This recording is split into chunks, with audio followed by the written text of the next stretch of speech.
আলহামদুলিল্লাহ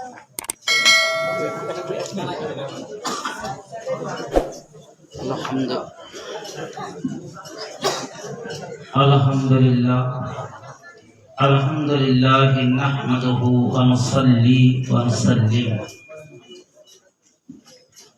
আম্মা বাদ। সমস্ত প্রশংসা মহান আল্লাহ তাআলার দরবারে। আজকে জানার দয়ায়, জানার কৃপায় এই মহিমান্বিত ওয়াজ মাহফিলে আমরা সবাই হাজির হতে পেরেছি। এই জন্য আমরা সবাই আল্লাহ তাআলার দরবারে কালিমাত ও শুকরিয়া আদায় করে বলি আলহামদুলিল্লাহ। রাসূল পাক সাল্লাল্লাহু আলাইহি ওয়াসাল্লামের উপর দরুদ ও সালাম এবং আজকের এই মহিমান্বিত ওয়াজ মাহফিলের সম্মানিত সভাপতি, দূর দূরান্ত থেকে আগত আমন্ত্রিত উলামায়ে কেরাম এবং সামনে উপবিষ্ট দিনদার সকল ধর্মপ্রাণ মুসলমান ভাই ও বোনেরা, সবার প্রতি রইল আমার সালাম। আসসালামু আলাইকুম ওয়া রাহমাতুল্লাহি ওয়া বারাকাতুহু।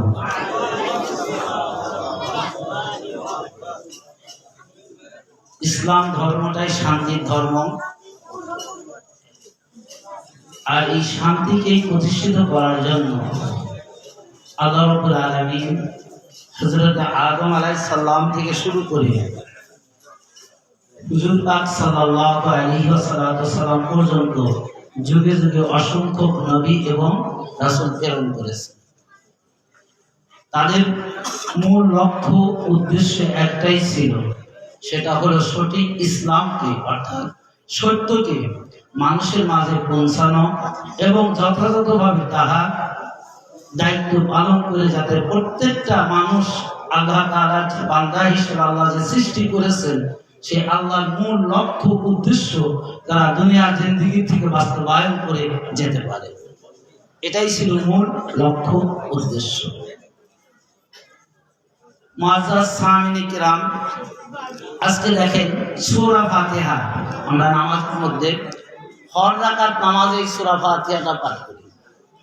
আসলে এই সূরা ফাতিহার মধ্যে আমাদের কি আছে যে প্রত্যেকটা নামাজের মানে প্রতিটা রাকাতে ওয়াজিব করে দেওয়া হয়েছে সূরা ফাতিহা। এর অর্থটা দেখেন, যেখানে আমরা কি বলতেছি যে সেই মহান কুরিয়ান আল্লাহ রাব্বুল আলামিন যিনি আমাদেরকে সর্ব উৎকৃষ্ট সর্বশ্রেষ্ঠ ইবাদত নামাজ হিসাবে ফরজ করে দিয়েছেন, আর সেই ফরজ নামাজের প্রত্যেকটা রাকাতে আমরা এই সূরা ফাতিহাটা আদায় করি। এখানে দেখেন যে এই সূরা ফাতিহার মধ্যে 7টি আয়াত আছে, তার মধ্যে প্রথম থেকে শুরু হয়েছে আল্লাহর প্রশংসা, যা আলহামদুলিল্লাহি রাব্বিল আলামিন আর রহমানির রহিম মালিক ইয়াউমিদ্দিন, যে মহান সেই আল্লাহ তাআলা সকল প্রশংসা তারিফ এবং যিনি তামাম এই কুল কায়নাতের রহমত। তারপরে কি মালিক ইয়াউমিদ্দিন এবং শেষ বিচারের অধিপত্য। তারপরে কি বলতেছি দেখেন এই নামাজের মধ্যে যে ইয়্যাকা না'বুদু ওয়া ইয়্যাকা নাস্তাঈন, যে আমরা হে রব্বুল আলামিন আমরা আপনারই ইবাদত করতেছি, আপনারই সাহায্য প্রার্থনা করতেছি। তো এই পর্যন্ত দেখেন যে আমরা সূরা নামাজই তো আল্লাহর হুকুম, তার ইবাদত। নামাজ কি অন্য কোনো কারো হুকুমের ইবাদত? তার আল্লাহ। আবার এই নামাজে দাঁড়িয়ে আল্লাহর কাছে এই কথাটাই বলতেছি যে হে আল্লাহ ইয়্যাকা না'বুদু আমরা আপনার ইবাদত করি, ওয়া ইয়্যাকা নাস্তাঈন এবং আপনার কাছে সকল কিছুর সাহায্য প্রার্থনা করছি। তাই এখানে আল্লাহর ইবাদত করতে এসো, আল্লাহর যে ইবাদত করছি এটা স্বীকৃতি দিচ্ছি এই সূরা ফাতিহার মধ্যে। সর্বভৌমত্বের মালিক আল্লাহ, তিনি সকলের কিছু সাহায্যকারী ত্রাণকর্তা, এটাও আমরা স্বীকৃতি দিচ্ছি নামাজের মধ্যে। তারপর আল্লাহ তাআলা একটি দোয়া প্রার্থনা শিখিয়ে দিলেন যে এই যে সূরা ফাতিহা, আসলে এটা পুরা সূরাটা প্রার্থনার সূরা। তারপরে আয়াতে কি বললেন? ইহদিনাস সিরাতাল মুস্তাকিম সিরাতাল লাযিনা আন'আমতা আলাইহিম গায়রিল মাগদুবি আলাইহিম ওয়ালাদ-দাল্লিন। এখানে আমরা কি বললাম? যে আল্লাহর ইবাদত করছি, আল্লাহর কাছে সাহায্য প্রার্থনা করছি, আল্লাহ আল্লাহ আল্লাহ আল্লাহ সব এই সূরা ফাতিহার মধ্যে রয়েছে, এটা শিখিয়ে দিই। কিন্তু তারপর আল্লাহ তাআলা এমন দেখেন একটা দোয়া প্রার্থনা, যে ইহদিনাস সিরাতাল মুস্তাকিম, যে হে আমাদের রব, হে আমাদের প্রভু, হে আমাদের আল্লাহ, আপনি আমাদেরকে এমন একটি রাস্তায় পরিচালিত করুন, পরিচালনা করুন, যে রাস্তাটা কি সোজা সরল। এবং সেই সোজা সরল রাস্তা কোন সোজা সরল রাস্তা? যে রাস্তার উপর আপনার নিয়ামত প্রাপ্ত ব্যক্তিগণেরা পরিচালনা করেন। এখানে দেখেন যে আল্লাহর কাছে আমরা প্রার্থনা করছি একটা সোজা রাস্তার জন্য, এবং সোজা রাস্তা তো বটেই, তারপরে আবার কোন রাস্তা?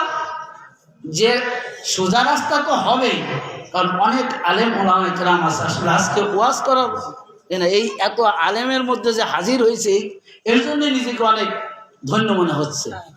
কারণ অনেক জায়গায় আমরা ওয়াজ করি, কিন্তু সেখানে দেখা যায় যে হয়তো যারা দাওয়াতি মেহমানে যে কয়েকজন আলেম থাকে তারা, কিন্তু আজকে অসংখ্য আলেম, প্রায় 10 জন ওলামায়ে কেরাম এখানে আলোচনা করবেন, 10 জন। এই জন্য যে এখানে যে আমরা যে আলোচনা, যে শিক্ষা তার কিছু না, কারণ আলেমরাই তো শিক্ষা দিচ্ছে, তারা তো শিক্ষা দেওয়ার জন্যই এসেছে। তারপরে মাদ্রাসার ছাত্র তা আছেই। তো সেই জন্য আমি শুধু এইটুকু বলতেছি যে ইহদিনাস সিরাতাল মুস্তাকিম সিরাতাল লাযিনা আন'আমতা আলাইহিম, হে রব্বুল আলামিন আমাদের সোজা সরল রাস্তা পরিচালিত করুন।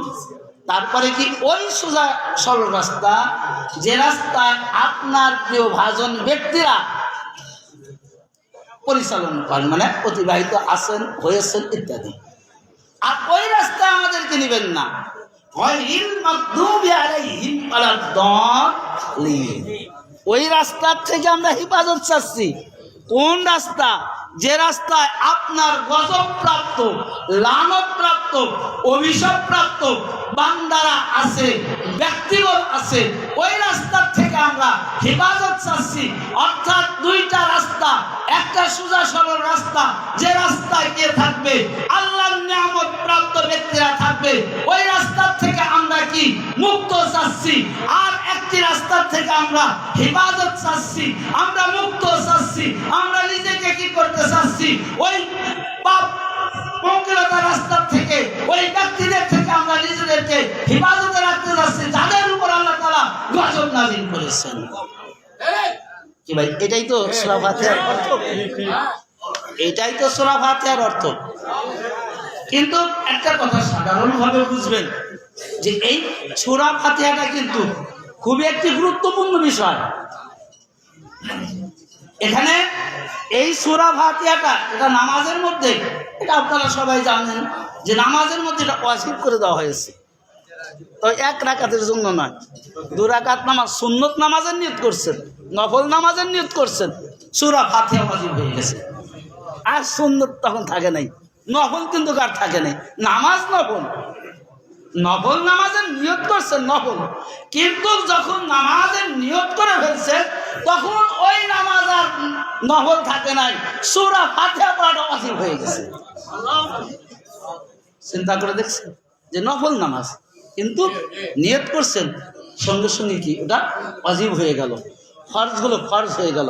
13টা ফরজ রয়েছে, তখন নফল নামাজের মধ্যে 13টা ফরজ হিসেবে আদায় হবে, নফল নামাজের মধ্যে ওয়াজিবগুলো ওয়াজিব হিসাবে আদায় করতে হবে।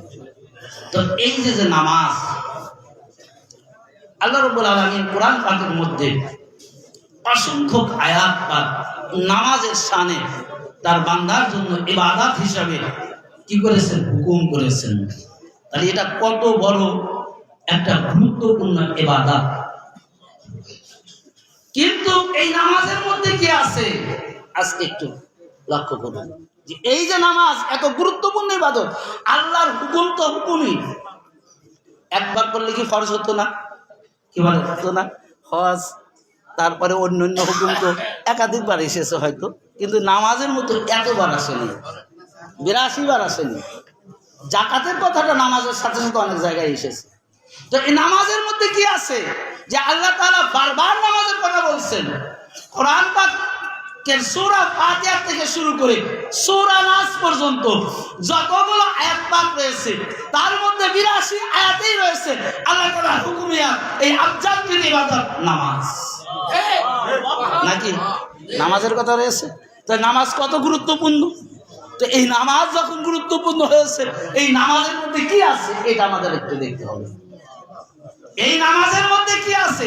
এই যে আমরা দোয়া করলাম যে গায়রিল কি ইহদিনাস সিরাতাল মুস্তাকিম সিরাতাল লাযিনা আন'আমতা আলাইহিম, যে আপনার নিয়ামত প্রাপ্ত ব্যক্তিরা যারা যে রাস্তা পরিচালনা করছে, যে রাস্তার উপর প্রতিষ্ঠিত আছে, ওই রাস্তায় চলাতে হবে।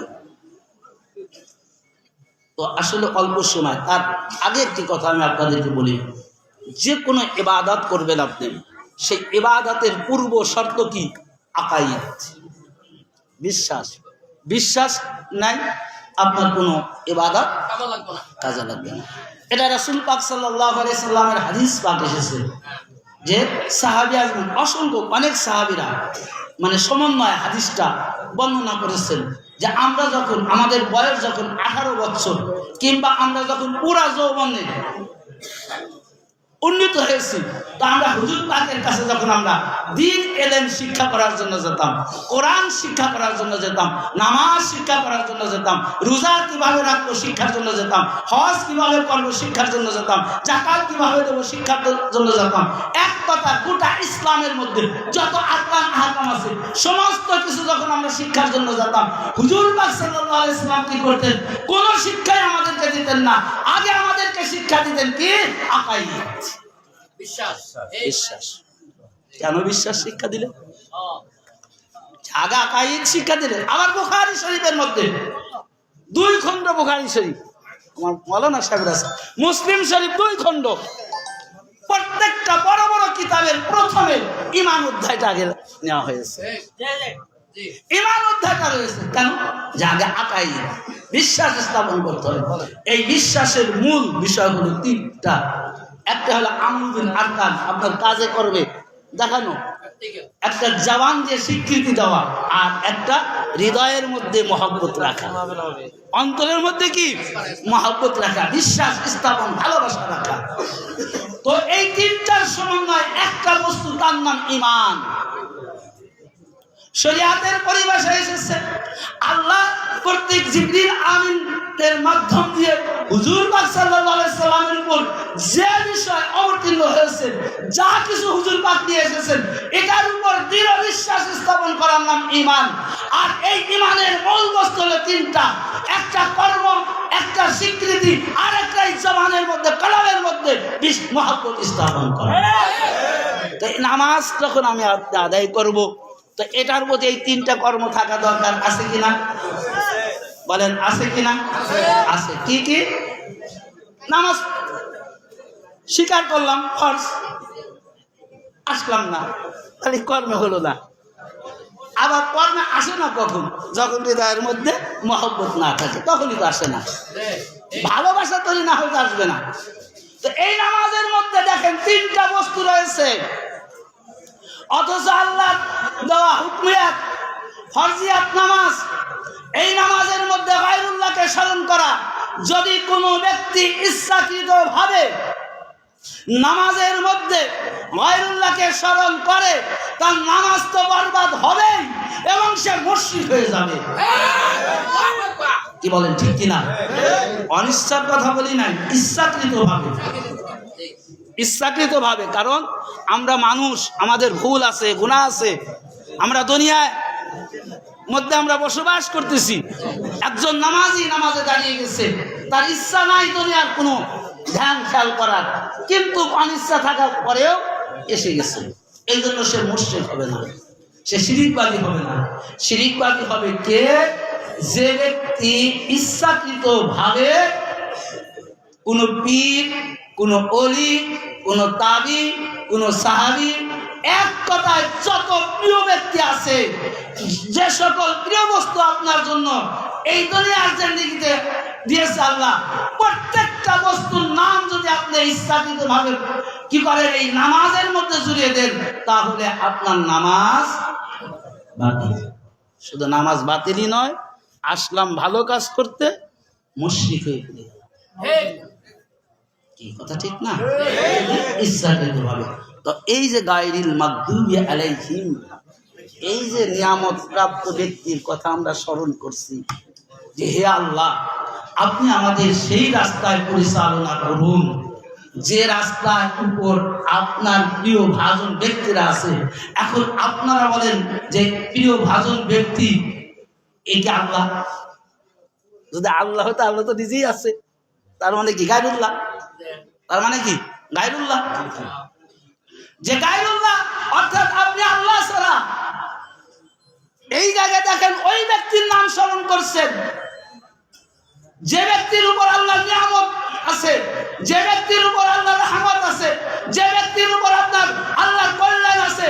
ওই রাস্তায় থাকার জন্য একবার নয়, দুইবার নয়, দৈনিক 5 ওয়াক্ত নামাজ পড়ছেন। প্রত্যেকটা নামাজের মধ্যে আপনি আল্লাহর রহমত, আল্লাহর নিয়ামত প্রাপ্ত ব্যক্তির কথা ওই নামাজের মধ্যে স্মরণ করছেন। করছেন কিনা? নামাজে দেখেন খুলে। তো এখন এই নিয়ামত ব্যক্তি কি? এই জন্য আজকে আল্লাহ তাআলা কোরআন পাকের মধ্যে সূরা মুমিন আয়াত নম্বর 34, এখানে আল্লাহ তাআলা বলেছেন ওয়ালা ইন আতাকুম বাশারাম মিসলাকুম ইন্নাকুম ইযাল্লা খাসিরুন। এখানে আল্লাহ তাআলা বলে দিলেন যদি তোমরা তোমাদের মতো কোনো মানুষকে, যদি তোমরা তোমাদের মতো কোনো মানুষকে আনুগত্য করো, নিঃসন্দেহে তোমরা জেনে রাখো তাহলে তোমরা ক্ষতিগ্রস্তদের অন্তর্ভুক্ত হবে।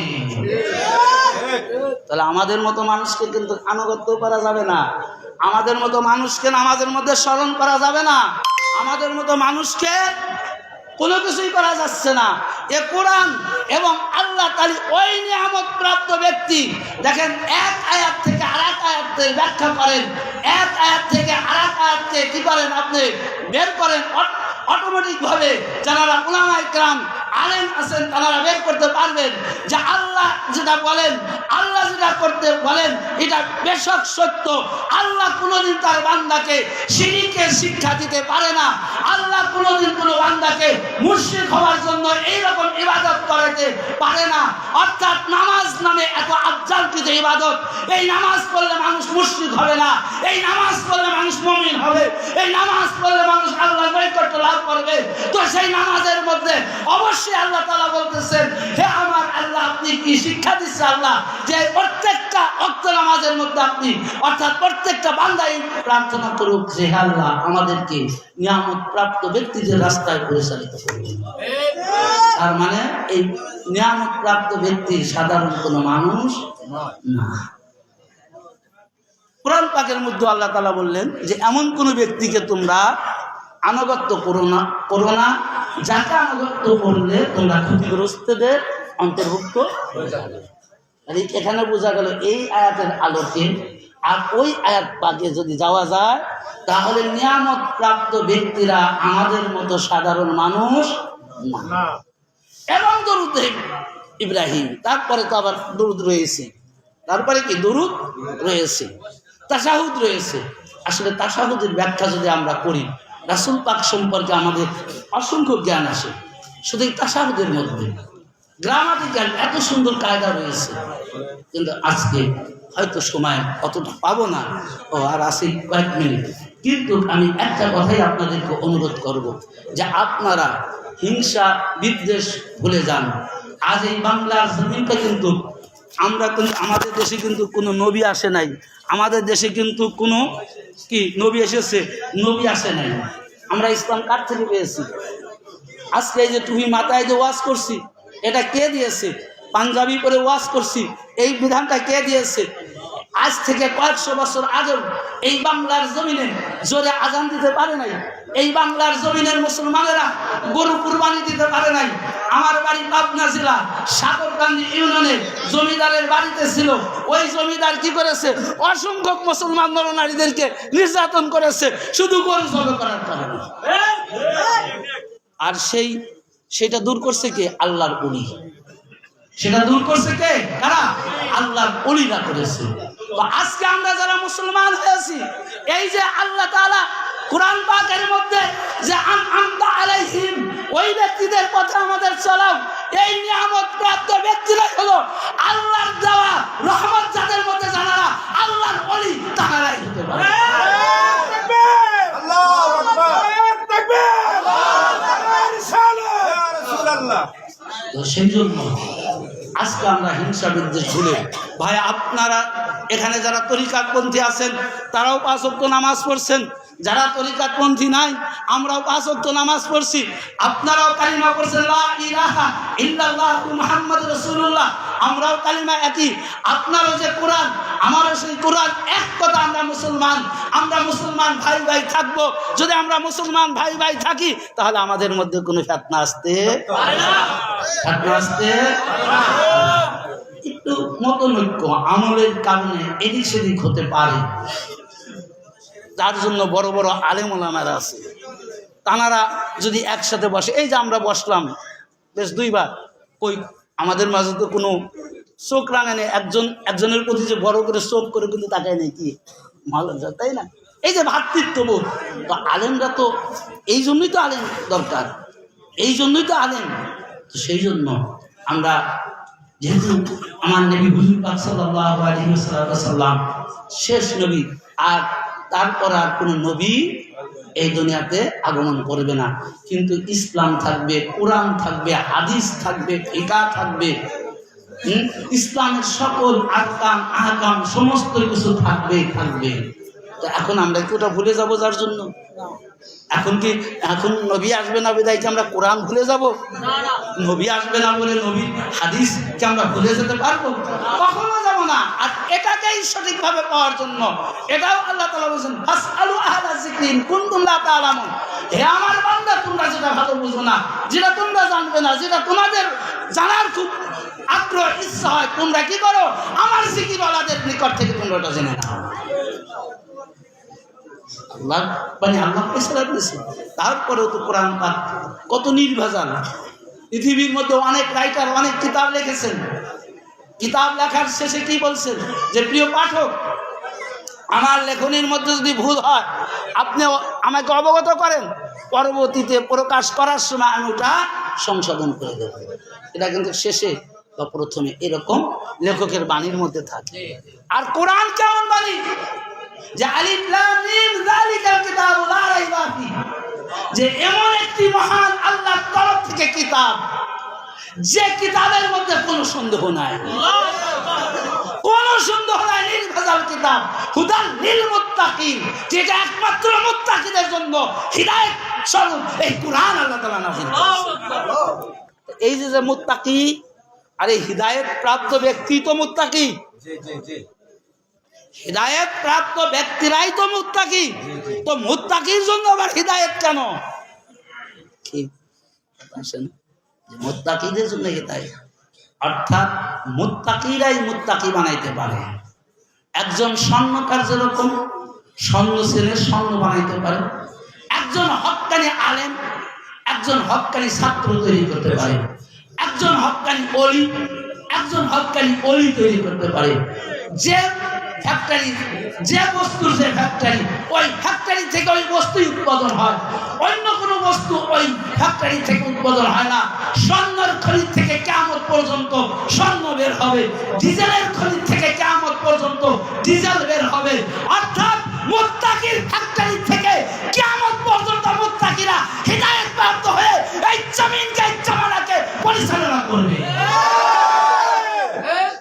আমার কথা ভুল বললাম ভাই? মুত্তাকির ফ্যাক্টরি থেকেই মুত্তাকি তৈরি হবে। যার কারণে আল্লাহ তাআলা বললেন যে হুদাল লিল মুত্তাকিন, এটা এমন একটি কিতাব, এমন একটি কোরআন যে কোরআনের মধ্যে কোনো ভুল নেই, কোনো সন্দেহ নেই, এটা নির্ভেজাল একটি কিতাব। আর এই কিতাব একমাত্র মুত্তাকিদের জন্য হিদায়াত প্রাপ্ত। এই কোরআন একমাত্র মুত্তাকিদের জন্য হিদায়াত প্রাপ্ত। সম্মানিত হাজিরিন, আজকে এই বাংলার জমিনের দিকে যদি আমরা লক্ষ্য করি, এটা আমি প্রথমেই বলেছি যে এখন কোন নবী যুগ নয়, নাই সাহাবীর যুগ নাই, তাবির যুগ নাই, তাবিনের যুগ নাই, যুগটা অলির যুগ রয়েছে। কিয়ামত পর্যন্ত অলির যুগ থাকবে। আর অলিরাই হচ্ছে কি, কোরআন পাকের মধ্যে আল্লাহ তাআলা বলেছেন আলা ইন্না আউলিয়াল্লাহি লা খাউফুন আলাইহিম ওয়ালা হুম ইয়াহজানুন। এই কোরআন যে সাবধান, আমি মুফতি, আমি মাওলানা, আমি মুহাদ্দিস, আমার ব্যাপারে কোনো সাবধানতা আল্লাহ তাআলা অবলম্বন করেননি। একজন ওলির জন্য করেছেন যে যখন তোমরা ওলির দরবারে যাবে, যখন তোমরা ওলির আস্তানায় যাবে, তোমরা সাবধানতার সাথে ওখানে যাবে। কেননা যে ওলিরা এমন একটা বস্তু, আমার সাথে এমন তাদের প্রেম, এত সম্পর্ক আমাদের আমার সাথে, যে ওই ওলিদের জন্য কোনো চিন্তা নাই, কোনো ভয় নাই, ভীতি নাই। তো সেই ওলি জানারা হয় এমনি এমনি তো ওলি হয় না, আল্লাহর ইবাদত করতে করতে ওলি হয়ে যায়। আল্লাহর রাহে ইবাদত করতে করতে তারপরে তারা আল্লাহর সান্নিধ্য লাভ করে, তারপর তারা ওলি হয়ে যায়। আর সেই ওলি যখন যেটা শিক্ষা দেন, ওই শিক্ষাটাই সঠিক শিক্ষা হয়ে যায়। তো ঠিক আছে, এই অল্প সময়ের মধ্যে সংক্ষিপ্ত আলোচনা করতে পেরে নিজেকে খুব ধন্য মনে হচ্ছে। এই জন্য আমি প্রথমেই সেটা বললাম যে আমরা দাওয়াত